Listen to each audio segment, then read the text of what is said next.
Our sponsors for this episode are Hall's Tree Service. Locally owned and operated, Hall's Tree Service has been exceeding and surpassing customer demands in Newton and the surrounding area for over 40 years. Larry and his crew are guaranteed to work hard for you. There's no tree too tall, no job too small. Call Hall's at 316-772-1919. Absolute Drain. Look, no one, and I mean no one, likes it when their sink, bathtub, washing machine, or especially their toilets start backing up. It's even worse when they won't drain or flush at all. No matter who you are, it happens to us all. If this is happening to you, then you need to give Garth with Absolute Drain a call. Absolute Drain is located at 420 West Broadway in Newton and has been faithfully serving Newton and surrounding areas for longer than I can even remember. I personally use Absolute Drain, and they have kept my pipes cleaned out and flowing day one. It might just be time for you to give them a call too at 316-283-7264. The Newton Kansan is Newton's longest-running local newspaper covering all the stories, people, places, and things happening in our community. Chad Fry, the Kansan guy, editor of the Kansan, works diligently to ensure integrity, accuracy, and unbiased news is delivered to your doorstep 3 times a week for an unbeatable price. You can also sign up for online-only access for around $7 a month. That's 12 online papers a month for only $7. If you've not subscribed, it's time you do. Visit them in their office at 517 North Main Street. That's 517 North Main Street in Newton. Online at thekansan.com. That's thekansan.com. Or give them a call at 316-283-1500. That's 316-283-1500. Support local journalism, support the Kansan. Well, hello, everybody, and welcome to this HCTalk podcast. As always, I'm your host, Lance Gormley, and my special guest on the program, my brother from another mother, Chad Fry, the Kansan guy, is here with me, so that way we can do everything possible to educate, entertain, and have conversations that in some instances might be difficult for people, but hopefully it just causes them to think. How are you doing, Chad? I'm doing all right. Yeah, you look tired, but I'm sure you probably were up late last night covering the local news. I doubt I could get these bags on an airplane right now. Just saying. on your way to Cabo? No, man, I'd go. Oh wait, don't go there. Right now, I'd go just about anywhere for a vac. I'd even go visit my mother-in-law for a vacation. And I tell you, Chad, I probably wouldn't go anywhere for a vacation. I mean, especially outside of the United States. Look out. Yeah, I'm probably in kind of a need of a break, but I haven't had a real day off or a break in probably at least 2 years. So yeah, I'm a little tired. Yeah, and I would say if you're an American traveling abroad, you have a huge bullseye on your back, given the fact that this administration is doing what it's doing. And if you're here locally... I'm going to give a news peg right there. Okay. Here's a news peg. Yesterday, Senator Roger Marshall sent out an advisory to people who might be traveling in the Middle East, come home. If you can get home. And he also, in that news release, Google it, look it up online. In that news release, he gave contact information for his office so that his office can help you get home if you are in the Middle East. So because getting home from the Middle East right now at about any location around the Gulf is next to impossible. It's very hard, yes. Oh, it's impossible because they are not allowing for there to be any risk involved with their air traffic or anything. I mean, for those of you who are listening that are obviously watching what's going on in the Middle East unfold, I will promise you that later on in the podcast we'll talk about it. That's our national topic, if you want to call it, for today. But before that, I want to stick local, Chad. Okay, I want to stick local, and I do want to know what's going on in the Kansan. There was a couple things that I saw over the last few weeks that we could probably blip over real fast, but let's start right here because it's the big one of the day.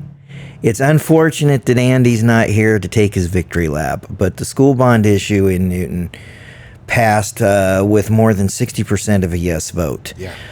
Voter turnout was around 22%, which not bad. Which was just a little. Well, it's below what was expected. Yeah. What was expected was somewhere around 30. Yeah. And I got asked a couple of times about what the turnout was in 22, I think 23, when the bond passed for Santa Fe, and bottom line is that was a general election, so it's not a good thing to compare. It's not apples to apples. So, and then if you go back a little further in history, I believe it was 17. We had a bond that went down that appeared on the ballot with a constitutional question. Yeah.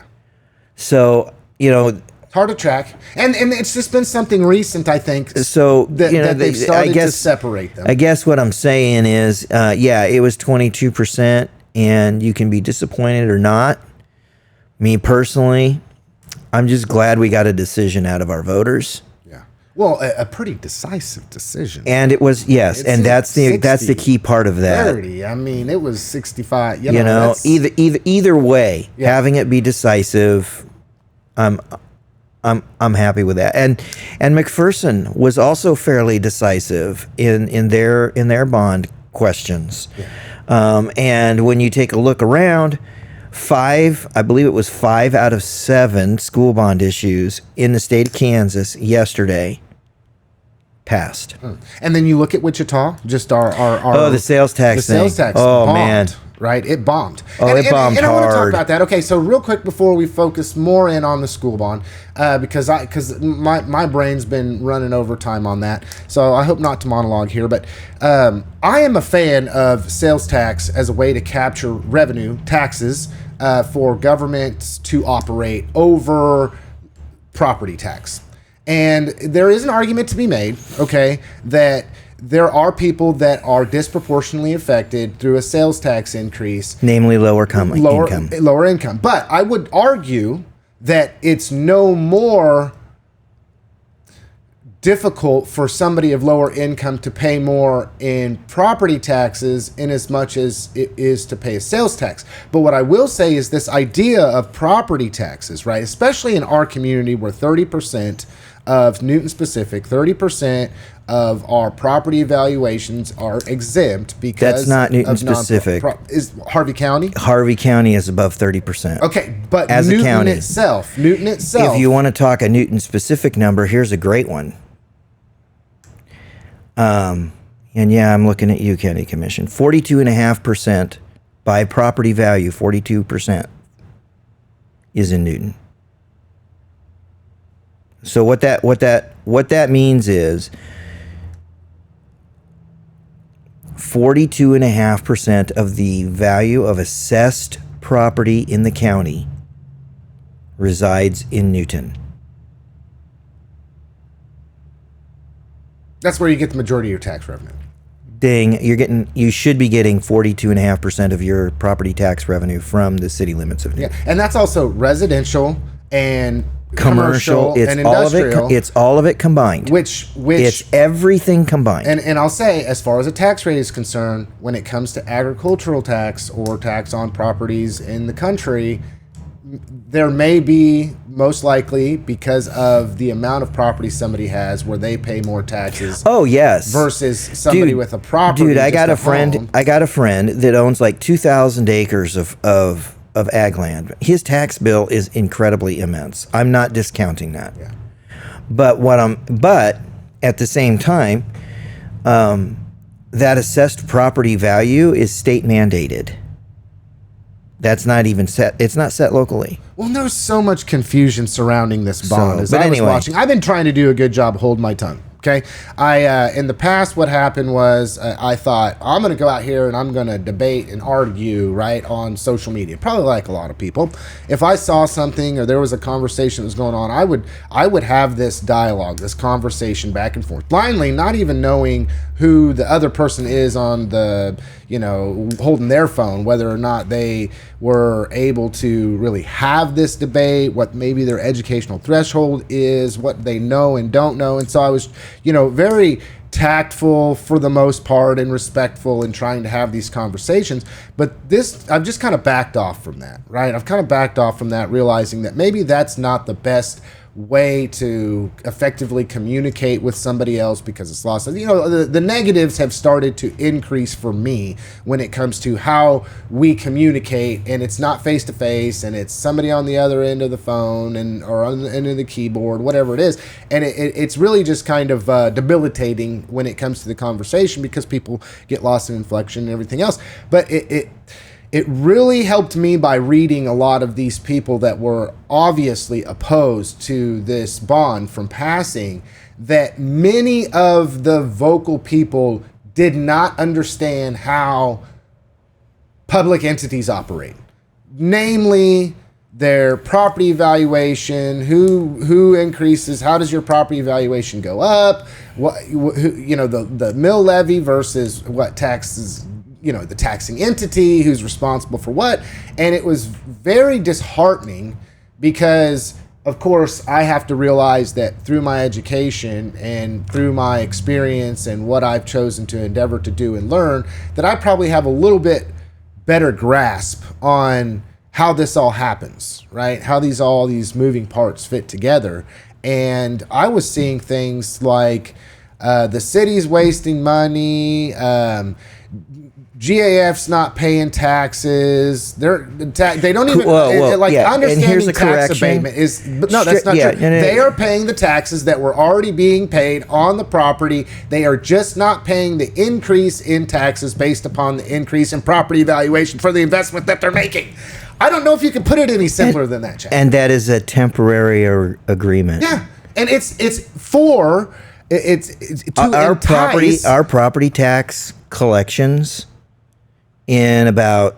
Because we've also, we did a similar deal to just about everybody that expanded or created a new business. Because GAF ain't the only one, folks. Bunting, Full Vision. In a few years, our property tax collections are going to skyrocket. Yeah. 10 years down the road, let's say. Yes. Yeah. But here's my argument to this. If 10 years ago, people did not have the mentality that, well, we don't want to give tax abatements or we don't want to be focusing in on economic development, then today we would be enjoying the fruits of our labor, if you want to look at it that way, or the decision and the direction that we want to go with our community. The same thing goes with the school, right? I mean, let's go back to the school bond, Chad, okay? It passed decisively, absolutely decisively. There's no question about it. Then you have people come back and say, oh, well, this percentage of people eligible voter turnout. And I understand. Yeah, it sucks. When you look at the amount of people that are eligible to vote, even in a general election, even in an off-year election, even when it comes to nonpartisan elections, as far as school board and city commissioners, and then you get into school bond, it's very low.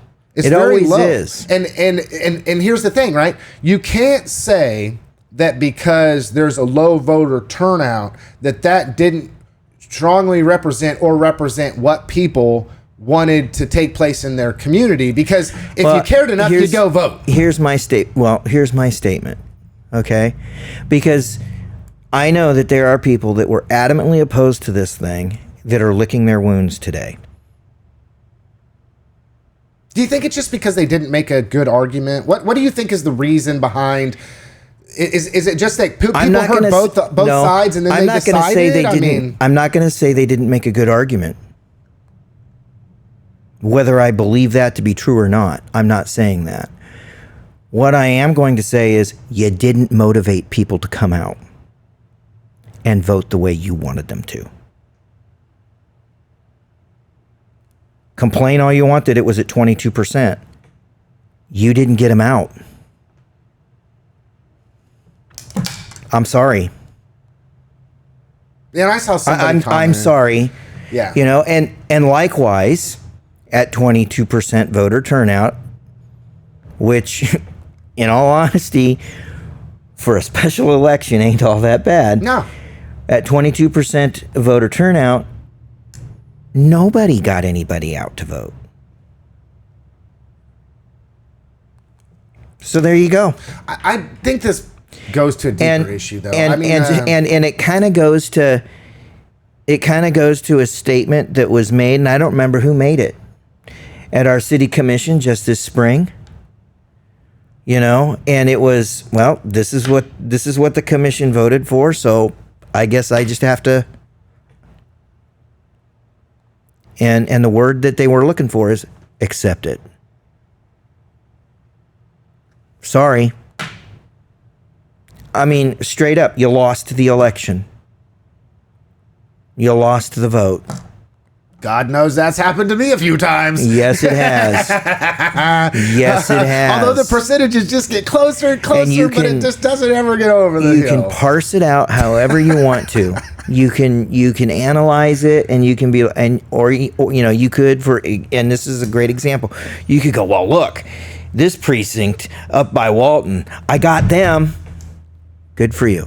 Well, yeah. Good for you. Yeah. But you didn't get any, you know, you only got like 4 of the precincts that were voting yesterday. Good for you. And these are precincts that are very low population. But at the end of the day, your taxes are going to go up by a few mils. And, oh, by the way, your property evaluations are going to go up because the county decided that that's what's going to happen for everybody again.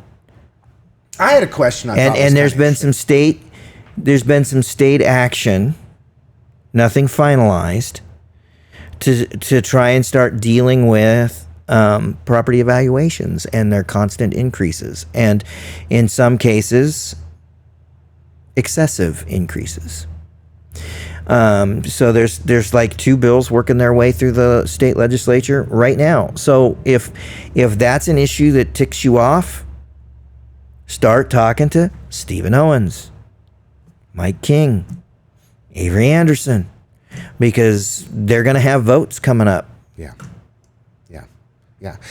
There was one person in particular that I was watching pretty closely throughout this debate when it came to the bond, and it seemed like this person had come out in front and really advocated against the bond, and they're right to do so. And I really did my due diligence of active listening and internalizing what they were saying and doing everything to see it from their perspective. Why are they so against it? Do they like, can this person sway me one way or the other for when it comes time for me to vote? How am I going to decide, right? I see this on one hand and I see this on the other hand, and I understand there's a perspective here and I understand the perspective here, and you know, I take voting seriously, and I educate myself, and I do everything I can in order to make sure that I'm as I don't know, voting in good conscience. We'll just say that. I feel like if I go in here and I don't know who I'm voting for, and I don't know why I'm voting, and I don't listen to both sides of the argument, and I don't pick which one I think is the better, right? Because I don't like to say lesser of two evils like some people choose to vote. I think the mass majority of people do. But, you know, they had said something, and it took everything I had not to debate them. If they would have debated me, I found that I did ask a few questions and they never responded. But you know, it is what it is. So it had to do with this concept that you know, we'll see how the Wichita sales tax turns out, and I wonder if that has, you know, in the school, how that turns out, and whether there's, you know, a consensus among people that they just don't want to pay any more taxes. I don't think that the issue becomes whether people want to pay taxes or don't want to pay taxes. I think the average person understands, look, it costs money to run government. Okay? And so yes, because nobody wants to pay it. Right? I mean, nobody wants to pay it. But what will I pay for, and what do I not want to pay for? That's the real question. And I go back to that. And when you start talking Wichita sales tax, if you as a governmental entity, because I just kind of lectured the no vote people, right? So now I'm going to lecture government. When you as a governmental entity want us to voluntarily raise taxes upon us, you need to be clear what you're going to use that money for. Yeah. I mean, and bringing out that convoluted piece of garbage, that was doomed for failure. And I think people realized that, and that's why it didn't. Exactly. Because you want to talk about the size of votes. You know, that was not even close either. I asked several people who were actually following that. I'm like, what are they going to use the money for? And I got dozens of different answers. And they were all right. Yeah. And it's because how convoluted and jacked up that thing was. You want to, okay, so, I mean, I've gone through those. I've gone through sales tax elections right here in Doodah. And they were successful. Why were they successful? Because they had a clear vision and plan of what That's they were going to do right. with the money. That's right. They put it out. They said, we're going to raise it 1 cent, 1/2 cents going here, 1/2 cents going here. Interesting. Yeah. And it wasn't, well, we want to support the arts and we want to support this museum and we want to support this and we want to support that. It was, nope, 1/2 cents going here, 1/2 cents going here. And by the way, one of those 1/2 cents is economic development. Yeah. So it's just kind of like, dude, you can do the same with the school bond. What are they going to use the money for? They were very specific. They have been very specific. Yes. They're going to fix a roof. They're going to fix a pool. They're going to add a storm shelter to the high school that's going to double as a science and culinary wing. They're going to put some new playground equipment at the elementary schools where it's needed. Change some walls around that need to be improved at the high school. They're going to replace you want specifics? Security locks. They're going to replace 40% of the temporary walls at the high school that have been in place for 50 years and not touched. Some of them made from cardboard. That's a specific. When you take a look at their list, they are very specific. This is what we're going to do with the money. And straight up to those people who were so opposed to this bond issue, none of you ever really argued those things. No, and I doubt I didn't see any statements coming out saying I do not want to pay to fix the roof at Cooper Early Ed Center. I do not want to pay to improve the storm shelter at that school. I do not want to pay. I mean, the only thing that I think I might have seen somewhere was someone who was like, "Do we really need to fix the pool?" Agreed. Yes. And that was an argument that did resonate with me. Can we shut that down and then bus our kids to the Y? Do we really need a pool? I mean, if that's the case, and it's going to cost this much money to be able to fix this pool, to put in an HVAC system that's accommodating for the pool because of the way that it is currently, et cetera, et cetera. Yeah. You know, I did have to ask myself, do I really want to pay? Do I really feel like we should be paying tax on it? But when you take now the overall cost of the bond and then the percentage of that money that is going to fix the pool and provide an HVAC system, which is going to prolong its lifespan for, I mean, obviously the duration of the bond. To me, that seems like a capital improvement that's necessary and will see its useful life and will help mitigate some issues that were not thought of when it first began. And so I mean, the whole thing. I want to put a really finer point on this. And what's the alternative? That's another thing. I want to put a fine point on this because, and I'm not in the habit of calling individuals out, and I'm not going to give names. But I had someone say to me, well, you know, when this bond fails, the district needs to come back with a $20 million project. Well, what do you want to spend that $20 million on? Okay, that's where I'm putting the fine point on it. I'm not saying that they shouldn't have floated two questions, one for 20 million and one for 50. Could have. They very well could have. Could have floated one for 50 and one for 80. You know what? With everything that some people think needs to be done, they could have floated $100 million bond issue or more.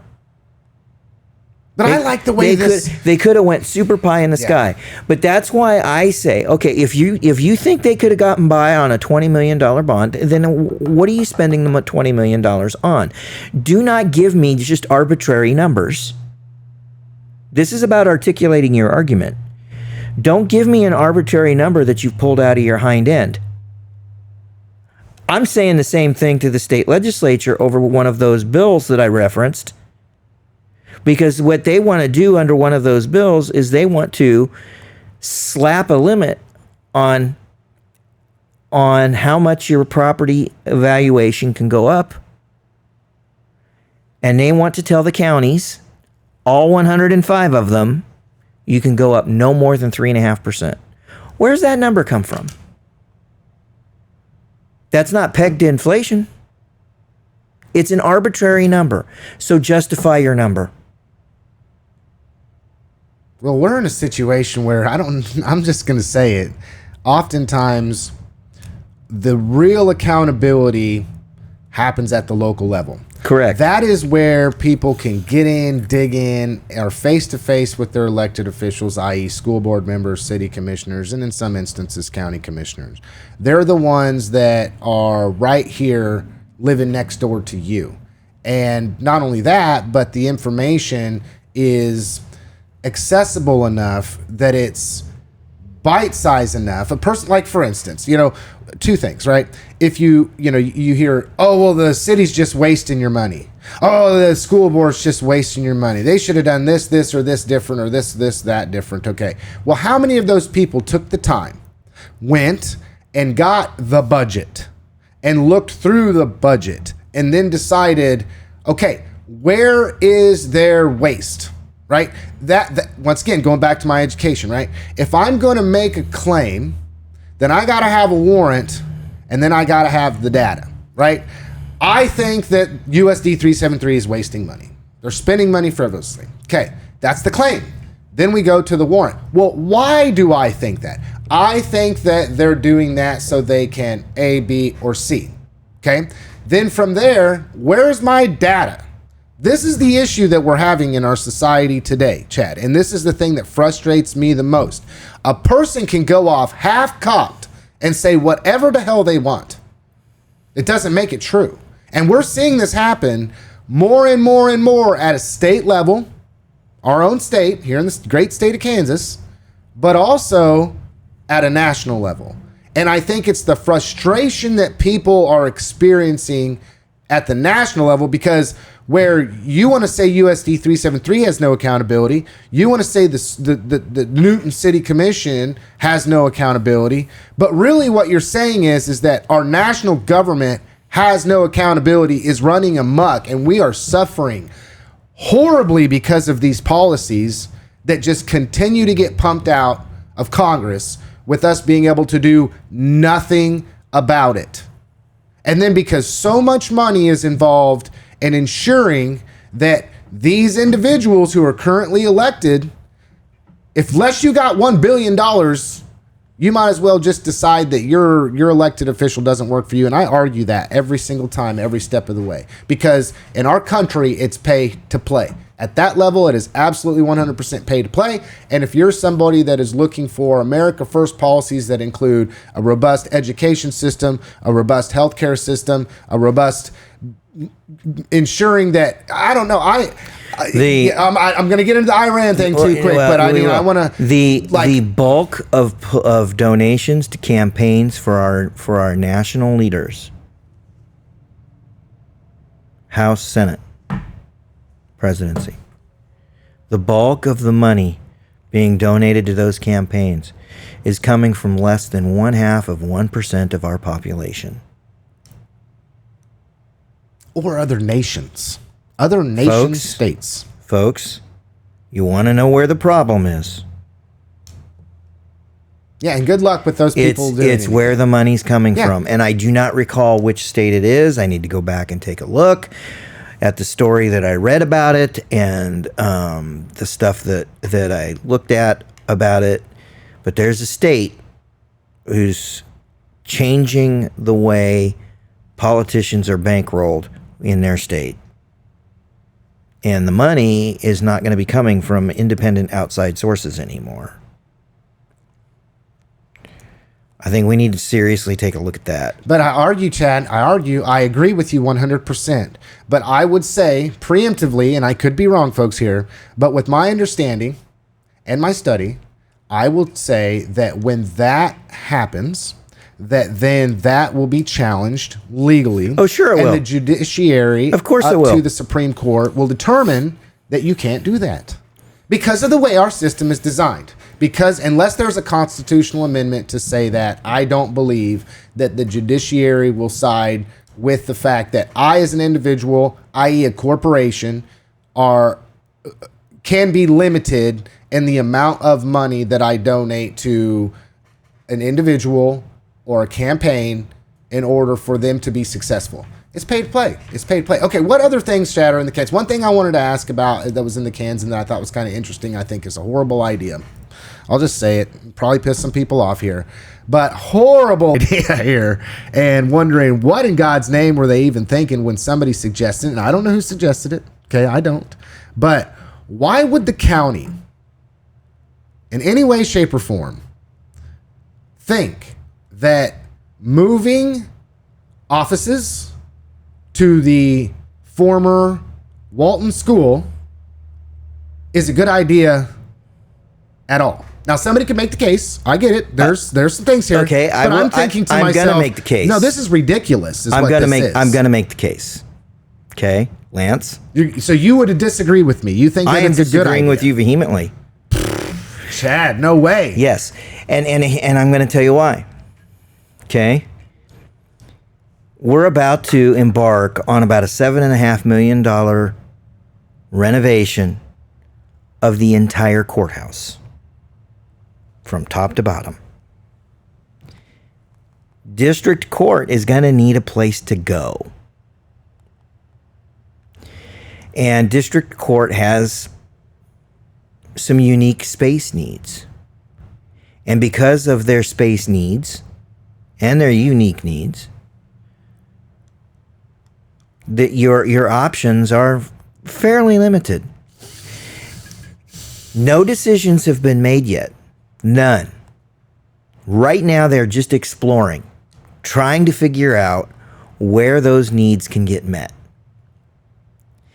If the former Walton Elementary ends up being the place that it is best met for about 2 years, go for it. And, I've been going through my brain, buildings that are empty or might be becoming empty soon that could facilitate district court. And understand that it's not just 4 courtrooms. Right? Oh, well, you're talking about security. What are you going to do? See, and this is my thing, the logistics of it. I'm not necessarily talking about security. Yeah. But there's an... But right now, a benefit to our court system is that you have the jail, the detention center attached to the court. So therefore, the security... Which is spectacular. Yes. Which is spectacular. But for about 2 years here, that is not going to be an option. So I would argue that they would find a location that is very close to the courthouse, specifically for security reasons. I've oftentimes thought, and I don't know if it's up for sale. I know I've seen it for sale a little bit, and not a little bit, or whatever the case may be. Where? What about the old post office building right across the street where Cornerstone Law is right now? I've seen that building up for sale, and I've seen it not, and I've seen it. I'm not entirely certain that it could facilitate the entirety of the space need. At least not conveniently. And then what about would Walton School? See, okay, so this is something that's going to unfold, and we can talk about. But I'm thinking straight. If it's me making a plan to move our courts into that school building. Okay, if it's me, you're going to convert probably about 4 classrooms into courtrooms. And if you're doing it right, I can even tell you which ones they're going to do within the building. They've been looking at the temporary stuff outside of the building. That stuff's getting close to a point where it just needs to be burned down. But you've got classrooms in the building that can be converted into courtrooms. You've got a gymnasium, and that gymnasium can easily be converted into the filing office. And then you've got a front office, which can be an office. Within there would be office space for the head judge. You would be needing to convert some other small rooms in the building for other judges to have offices. All of this is very doable. So you think the only way to do this is to Like there's the only way to accomplish this is by clearing it out and doing it again. There's no way that things can be moved. Right? What? You see what I'm saying? You mean district court? Well, yes. I mean, I don't want to speak out of ignorance. Okay, so and I'm kind of floating with that now. They don't have a spot, and we want to, and you need to keep that stuff together. And I haven't talked to her, but just based on what I've heard her say in the past about courts, I'm pretty sure our chief judge will agree with me. We need to keep this stuff together. Not to correct you, Chad, but our chief justice is now Judge Lamas. Yeah, I kind of went a couple of rounds with him on a decision lately. But. Well, and there's a situation, right, where you're talking about when you mentioned Wilder has been the one that has been front and center for all this. Yes. You know, and because of that, now with that recent change, the reins have obviously been passed off to Judge Lamas. So now there's a new perspective here of what they're going to, you know, and but this goes back to okay. I'm going to say it. People are going to think, oh my God, Lance is tax and spend. But you know, there was an option. Okay, where they wanted to potentially, and there was a discussion at one point in time to build a new facility, freestanding from where the current courthouse is right now. And therefore, once you build that facility, then you move, and then this other facility then becomes repurposed. Instead, we're all trying to save $1, okay? Instead, we don't want to do this, that, or the other, right? And I don't remember the actual, it was a full-on, like, justice center, where it would have the courts and the detention center, one and the same, okay? So when you think about trying to save $1 in the short term, right? Then what's happened is we've gone and we've bought another building, which was Pine Street. We remodeled that building for X amount of dollars. Then we go over, and now we're running into this logistic problem because that's really not the most accommodating way to do something. But by God, we don't want to, you know, we don't want to do this. You know, we don't want to put a price tag on this. Now we have an aging jail to the point where, like, something's got to be done here, and we can put some Band-Aids on it for, you know, $8 million. Have to happen over at the jail pretty soon. You know where else it's going to have to happen? But it doesn't. Oh, my God. What, Road and Bridge? Oh, yeah. Yeah. And you know what? This is 3 things that I brought up, Chad. I just got to say and all of this. Mm-hmm. Road and Bridge is the oldest and needs it the worst. 1930s, my man. Yes, sir. And if you go over there, okay. So, you know. We can rest here all day long, but it's going to get into opinion on what we should do and how we should spend money and everything. But that was something I read, But that's the deal, is that they really are just in a simple exploratory phase. That's a bad idea. And Chad thinks it's a good idea. You pick what you think. If you're from Walton, I'm sure you think it's a great idea. But let me be really straight with you, okay? Can you imagine the security risk and the logistics that come along with that? And what is it going to actually cost to outfit Walton? I mean, by the time you outfit this to do this, and you outfit this to do this, to move this over here, to then everything that's included in the logistics and the sweet pot, only to be able to go over here and spend money when we're landlocked and we have a building that's not going to accommodate anymore. And let's say 5, 10, 20 years from now, things change even more than what they are, and we do see an increase in what's going on with our community as far as population and businesses and the momentum that we're seeing here. Well, then we're making changes today that aren't even going to see their useful life by the time we're going to need to change it again. Why do you think I wrote that story, Lance? You to piss me off. Yeah, exactly right. I just the lack of forward thinking by our elected officials is driving me crazy. It was to try and get people talking. To think, maybe not only talk with their mouth, but to think with their solutions head. Are needed. Solutions are needed. Who knows where they're going to come from?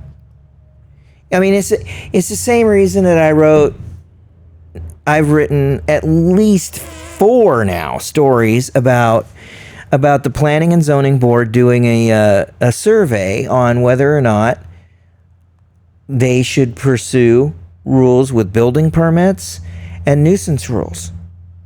Did this come out of the Pete's Puddle deal? I mean, I gotta know. I mean, because it seems to me that the Pete's Puddle conversation happened where, because they were in the rural area and they were doing what they were doing, there was some clashing of heads, and they wanted for one thing to happen and another thing to happen, and everything was fine before, and now it's not okay. And then all of a sudden now we're going back and we're wanting to, like, change a bunch of policies that, if those policies were in place, then Pete's Puddle situation would have never happened. I can drive you to a couple of properties and show you why this started. Within our county. They are properties that are dilapidated. At least one of them is abandoned. There's nothing the county can do about them. And they're sitting right on the city line. And the city has been begging for help and been asking, what can we do about this? Something needs to be done about this. About the only thing a city can do is annex the property and then go after it and tear it down. That's all the city can do. The city doesn't want to do that. The city doesn't want to do that. And it's a property that's sitting in the county, and the county has no mechanism to do any of that. Okay? I can have you sit down with a construction firm that has firsthand bid on projects, okay, for private entities, private people, not gotten the bid for what it is they want to build, and found out that the reason they didn't is they wanted to build it to code. They didn't want to compromise on the work. And so they were using fairly standardized building codes to bid this project. The other builder threw codes out the window and doesn't care if it lasts more than 5 years. And that's who got the bid. That's who got the work.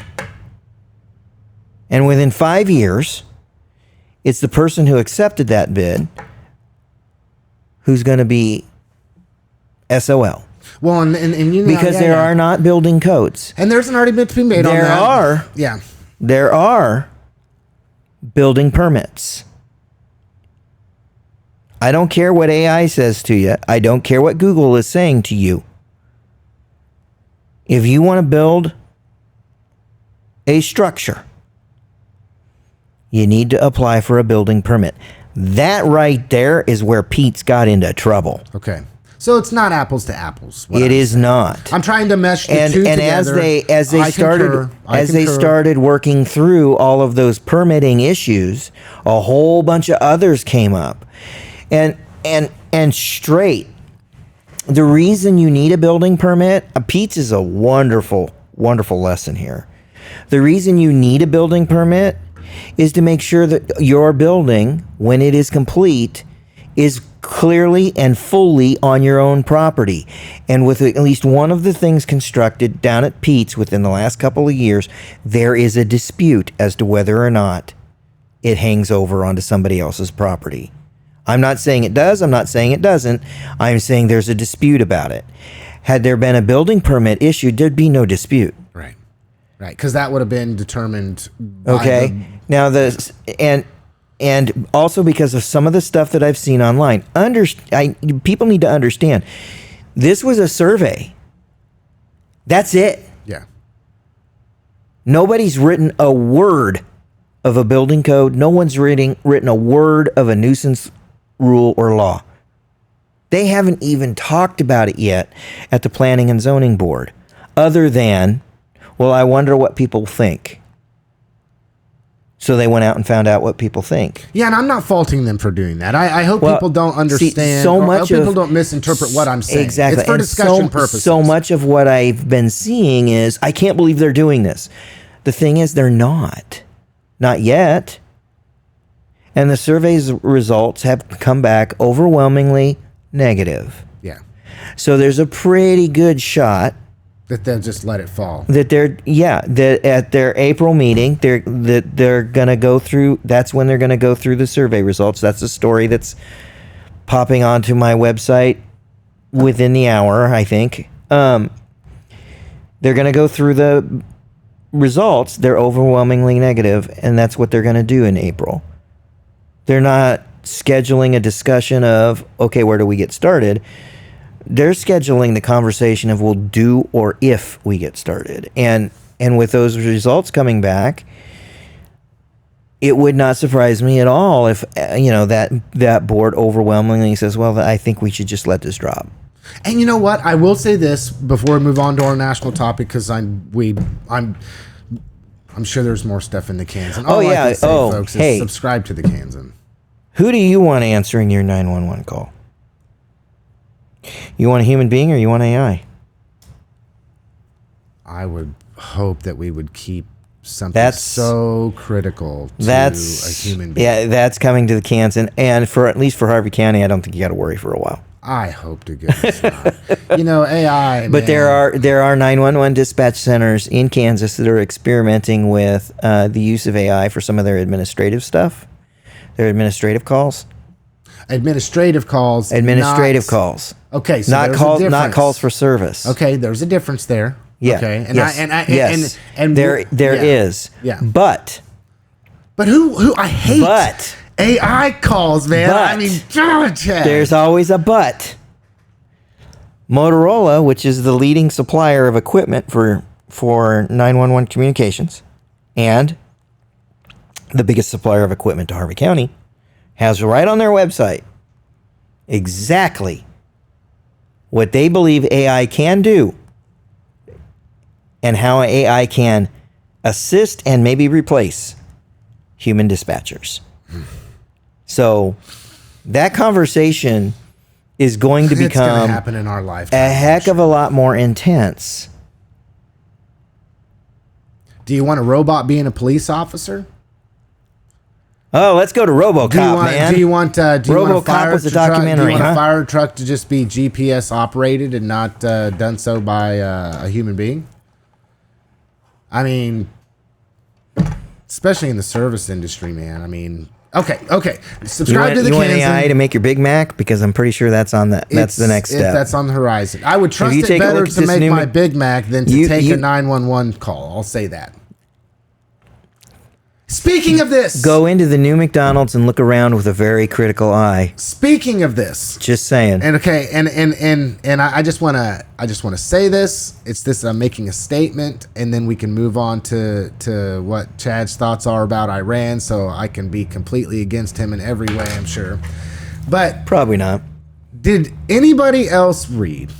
Okay, and I'm not dropping names. I'm not dropping business names. I'm not doing any of that. But that the Department of Defense, the Department of War, has come out to providers of AI technology through defense spending and said that you need to allow us to be able to utilize technology that you create without any stopgaps, where the company has long said, hey, this technology is great, but if it's going to be used in this way, especially with the taking of life in some way or another, that there needs to be a human factor, a human element to make this last call. That's one thing. And another one is that the company, the technological company, does not want for there to be mass surveillance of U.S. citizens. And the Department of Defense, War, under the Trump administration has decided that they want to, in effect, boycott, cancel all contracts, levy everything they can, and even consider these people and this company a national security risk, because they want for there to be a stopgap, a human factor when it comes to whether or not their technology, AI technology, is used to take a life or to mass surveil the American public. Think about that for a second. Okay, Chad. I think the camera was on you that whole time, Chad. Great. Pete, I want you to do some homework, man. Who's Pete? Hegseth. Okay. Oh, Gus. Yes. Okay. Yeah. I wasn't going to mention any names. No. Well, I will. Yeah. You know, yeah, I think one of my favorite video clips that I've watched recently was when James Tallarico absolutely destroyed Pete Hegseth on Fox News. I thought you think about the fake 350 bitch. You didn't see the fake 315 bitch? I got some homework for you, Pete. I want you to go back and I want you to read I, Robot by Isaac Asimov. And don't stop there. I mean, read all of his robot stuff. Because so often, yesterday's science fiction becomes today's science reality. Okay? AI is sentient. That's all I got to say. AI is sentient, and I've long stood. Oh, it's interesting, Chad, because AI is so much like God. It's amazing what it can be used for. Yeah. And it's almost scary. And straight up, don't believe your eyes. I do not believe our government will use it responsibly. No, of course not. And, you know, the government never lets a good crisis go to waste, i.e., let's get into this. We've got 10 minutes left on the program, Chad. And I will just say, I firmly stand against U.S. intervention in Iraq. And the reason why I do is not only do I believe in America first policies, I think we're at a point in time in which our defense spending is so astronomically high compared to everybody else that we've been there a while. That those monies, not anti-defense, I'm not, but when we're talking about appropriation of taxes that is received from the American public, the amount of money that we give to other nations is unbelievable. And for Trump being the president that was against war, okay, and to see what history we've had, right, coming up on our 250th year anniversary as a nation, I'm not thinking that we're in a very good situation when we decide we're going to go and bomb Iran. And here's one of the things, right? Are people paying attention? Are you paying attention? Do you remember when we went and we totally obliterated all of Iran's nuclear capabilities?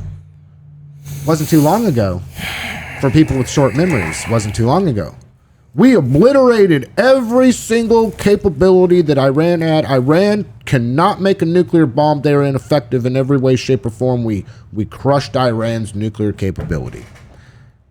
But we're going in there because Israel, the nation state, has for the last 20, 30, 40 years put forth the propaganda that Iran's on the verge of getting a nuclear bomb. Iran is a week away from getting a nuclear bomb, a year away. Iran, nuke. They're going to have a nuke. They're going to nuke us. They're going to nuke us. They're going to nuke us. And now that entire nation is destabilized. And I think it's extremely naive. Extremely naive. Okay? And I hope I'm wrong. But mark my words here. That the destabilization of what's going on in the Middle East is not by a mistake. It's by design. On purpose. For the betterment of one nation state over all the others. And I'm not for that. And I also think that we're just seeing the beginning of this. If we're so naive to believe, right, that we're the best, we're the greatest, we're the best, we're the greatest, we're the everything. Well, China is now sending some of their equipment to the Middle East as well. We're on the verge of a global conflict, and there's no way, shape, or form that anybody can say that we're not. And it would be naive to believe that there are not going to be consequences for us here, that there's not going to be economic consequences across the globe, that this does not upset an apple cart. And argue with me all you want, but we ain't seen the last of this. Sorry for my monologue. Nope, Chad. It's okay. So I, for a very, very, very, very, very long time now,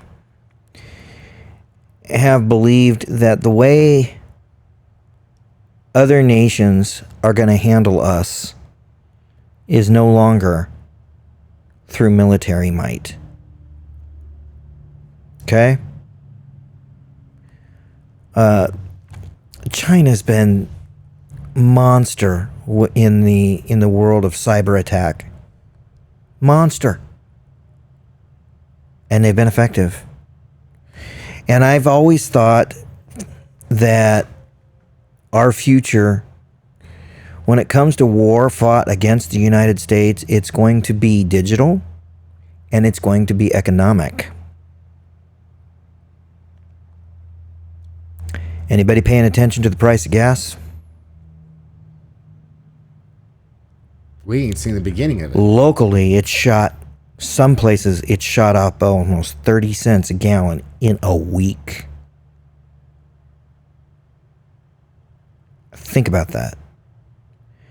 And Kansas State has an economist who concentrates namely on agriculture and concentrates fully on the price of oil and gas. And how that affects everything in our country because we're completely dependent upon it. Ding. Okay? You got to start thinking on a different level. This is not Price all of groceries. Yes. Oh, don't even get me started on what's been going on with the price of groceries. Transportation. You will hear me go full on conspiracy theory. Oh, no, Chad. Inflation is gone. Inflation is done. There's no such thing as inflation anymore just because we elected a new president. I don't want the topic to get changed, so I'm not gonna go. I mean, it's a mockery. But you can't be this dumb. Oh, people, wake up. So he's talking about... I got buyer's remorse. Right. People act like I'm not a conservative or that I'm not a Republican or moderate, leaning right. I'm an independent now. I can't stand either party. And I'll tell you, it's because I'm a free thinker and I'm a patriot. And not only that, but I'm a critical thinker. And I have the ability to see 1, 2, 3 steps down the road. And I understand history, right? And we're doomed to repeat it if we don't learn from it. We're not learning from it. Okay, we're not learning from it. And I'll tell you, I voted for Donald Trump, and I would say of all the presidents that I've ever had the opportunity to vote for in my life, I have the most buyer's remorse. And I'm not a Trump derangement syndrome. Make an argument with me.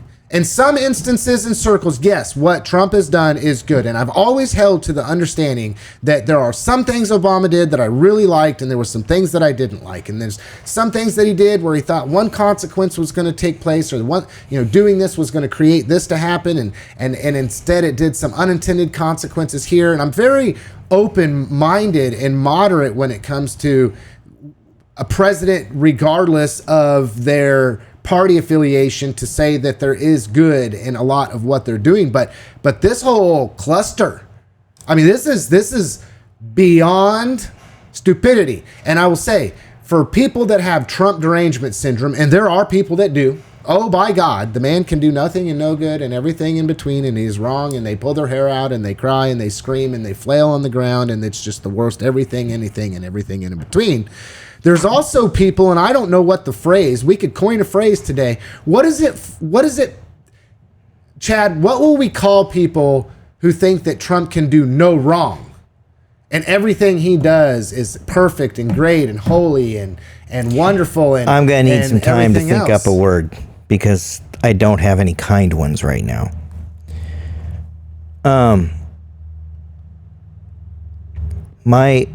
Here's my thing. This guy from K-State, he's talking $4 or more gasoline by the end of the year.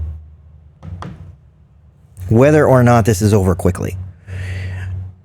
This won't be over quickly. Folks, that's going to hurt us all.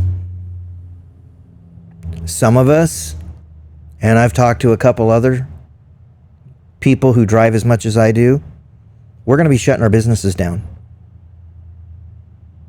We can't have a majority of our business be losing money. If a majority of the business is going to lose money, you're going to lose money overall. And so it's better to not even do it. But that's going to hit the bottom line in the household hard. And that's just because of the price of gas. And that is directly tied to this conflict in Iran. Yeah.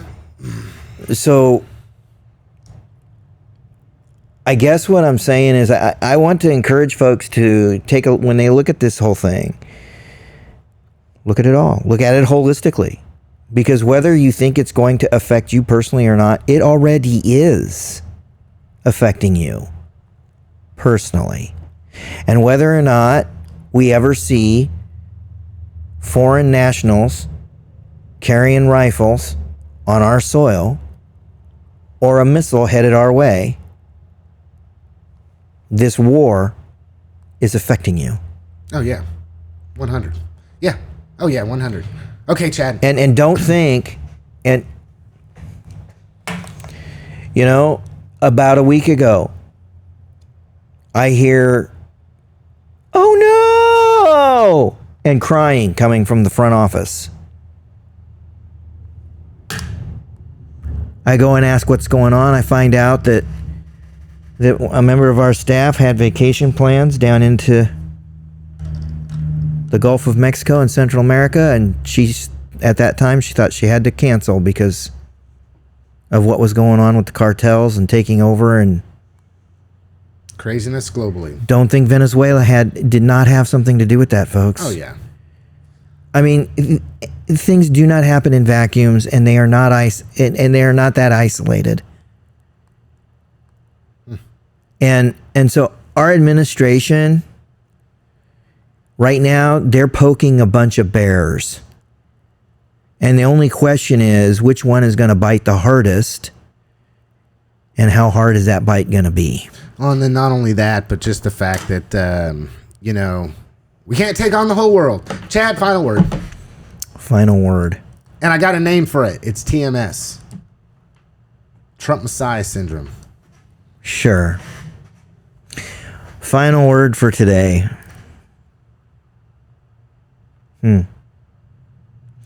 My final word for today is this. Thanks, Newton. And I really mean that. And thanks, North Newton. And I really mean that. Go back and look at the votes from last night. Because whether you believe it or not, our schools really needed this bond issue. And we, guys like me, will be making personal sacrifices for the next 20 years. But we really needed it. So thanks. Yeah. And I'm going to end on doom and gloom, but folks. I appreciate what Chad said. I was actually going to have something similar to that as my final word, but since he stole the cake on that, I'll just go back to being doom and gloom. Okay. Buy food. Buy food.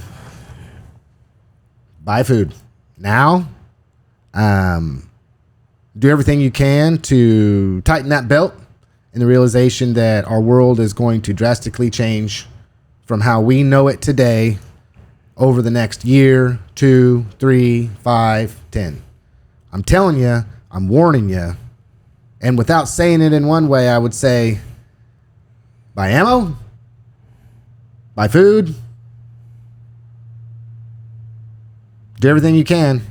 Hug your family, hold them close, hold them tight. Have a good one, everybody.